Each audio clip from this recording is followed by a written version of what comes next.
Hola a todos y bienvenidos a un nuevo video en el que les traigo una reseña al estilo de BookTube de este libro que está acá.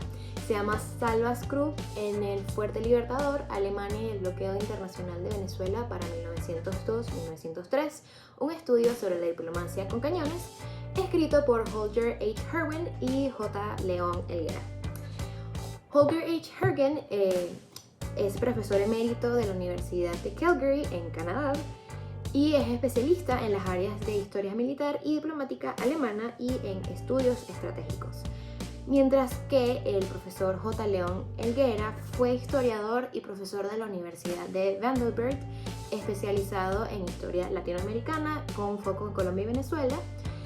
Fue además miembro de la Academia Nacional de Historia de nuestro país y galardonado con el Orden de Andrés Bello por sus contribuciones a los estudios sobre nuestra historia, particularmente durante el periodo que vamos a trabajar.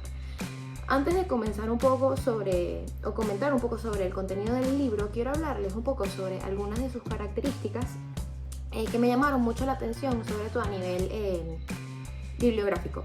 En primer lugar, tenemos que el libro es publicado por el Ministerio de Relaciones Exteriores venezolano en conjunto con una casa editorial llamada Arte en el año 1977 y tiene 47 páginas de largo.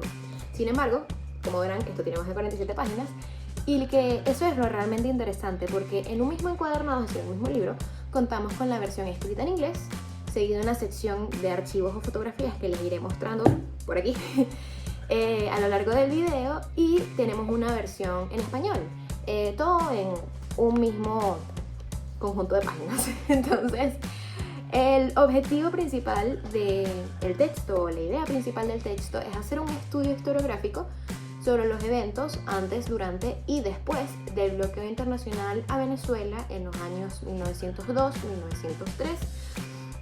bajo una mirada que es muy académica y detallista de la diplomacia internacional. Entonces, a lo largo de 6 capítulos, Hergen y Helguera nos van llevando por un recorrido muy imparcial sobre las decisiones tomadas durante este periodo, en el que se demuestra, y que el autor lo deja muy plausible, que es que no solamente es un tema de panorama diplomático, sino que también las personalidades y culturas de los líderes de los países que se vieron involucrados se ven reflejados dentro de las distintas políticas y las posturas que se van tomando a lo largo de este periodo. Así, los principales actores del conflicto fueron Alemania con Wilhelm II, Gran Bretaña con Winston Churchill, Italia con Giuseppe Zanardelli, quien era el presidente del Consejo, Estados Unidos con Theodore Delano Roosevelt como vicepresidente y Venezuela con Cipriano Castro. Pero bueno, antes de adentrarnos ideas claves del texto, quiero comenzar señalando unos puntos importantes sobre Castro. Porque, ¿qué pasa? Este personaje representa dentro de la historia venezolana del siglo XX al último caudillo que ocupó la presidencia del país.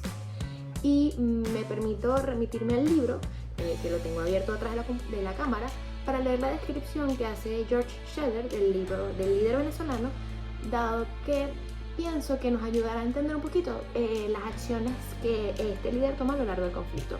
Y cito: Cipriano Castro es un hombre de una energía extraordinaria, seguro de sí mismo, sin escrúpulos en su selección de medios, sin moral ni educación formal, pero sí con una sensibilidad ocasional a impulsos suaves y también dedicado al sexo débil. Es un fatalista de increíble valor personal y un atolondrado. Se considera a sí mismo como el instrumento escogido por la providencia. Su vanidad se siente adulada cuando se le llama el Napoleón de Sudamérica, porque su ambición es unificar a Venezuela, Ecuador y Colombia en una gran república suramericana, como lo hiciera Simón Bolívar en 1819 a 1830. A pesar de su siempre proclamado amor a la patria, nunca se olvida de promover su propia causa. Vemos que, sin emitir mayor juicio de valor, en definitiva Castro era un hombre con una personalidad muy particular que se va a ir viendo a lo largo del desempeño de los acontecimientos. Ahora bien, algunas ideas que plantean los autores, sobre todo a nivel de antecedentes al bloqueo, es que Venezuela se encontraba sumida en múltiples disputas, sobre todo a nivel político y social, a raíz del avance de la armamentística ligera, así como también se encontraba en un embrollo económico producto de la pérdida del control comercial del país, dada la apertura de las casas de comercio alemanas, inglesas, italianas y francesas, que cada vez ejercían más hegemonía sobre las redes comerciales del país, lo cual se veía potenciado por la gran cantidad de financiamientos que estos llevaron a cabo en proyectos como por ejemplo el Gran Ferrocarril de Venezuela, que es un punto muy importante a lo largo de todo este cúmulo de eventos. Entonces, la deuda de este proyecto en particular, así como la falta de destreza de política exterior de Castro, fue lo que desencadenó la puesta en marcha del bloqueo, el cual, vale acotar, empezó siendo un supuesto bloqueo pacífico, pero realmente no. Cuando el objetivo de que se lean el libro, y no spoilearles tanto como, o sea, qué fue lo que pasó, nada más les voy a comentar alguna que otra cosa. Les puedo decir que a raíz de las previas tensiones entre los países involucrados en el proceso, el levantamiento del bloqueo y el pago de la exorbitante deuda externa venezolana se fue retrasando hasta 1904, cuando ya todo el conflicto queda saldado, porque bueno, siempre ocurría alguna u otra cosa que hacía que la cosa se retrasara.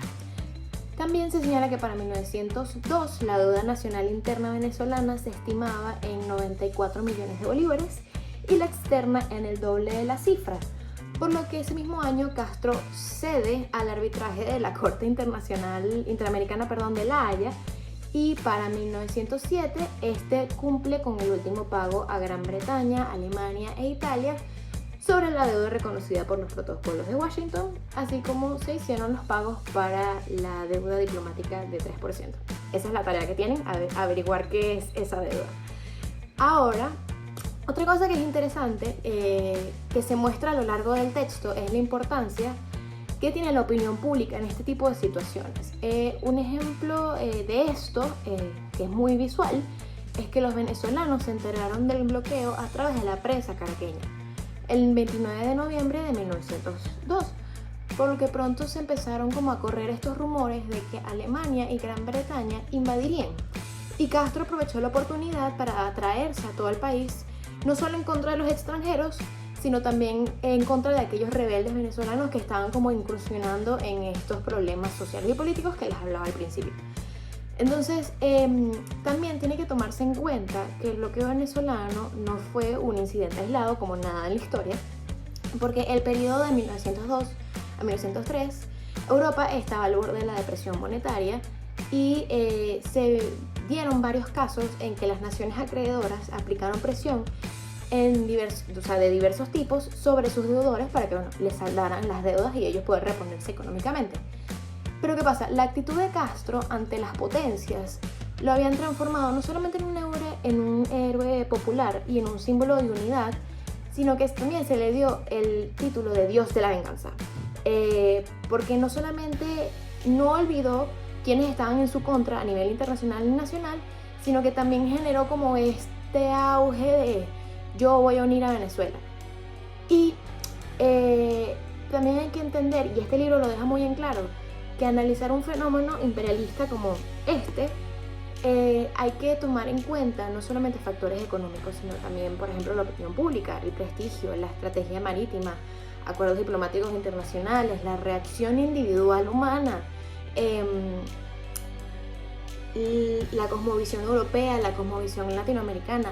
Todo esto influye. Entonces, yo a este libro le doy un 5 de 5 o 5 estrellitas, porque no solamente explica qué fue lo que pasó, sino que también señala, como les comentaba, que este tipo de conflictos tienen mucho más que solamente encontronazos o problemas políticos internacionales, sino también es un tema económico, es un tema social. O sea, es una cebollita con muchas capas. Entonces, yo creo que si alguien quiere empezar a documentarse de esta época, que aparte es una de las menos estudiadas en Venezuela, por otros temas que no nos incumben en este video, yo creo que este libro es una buena manera de empezar. Y bueno, nada, si lo quieren conseguir, está en la biblioteca Pedro Gracias de la Universidad Metropolitana. Aquí les dejo la portada por si lo quieren buscar. Y listo. Gracias por sintonizar. Espero les haya gustado y nada, si lo leen me avisan.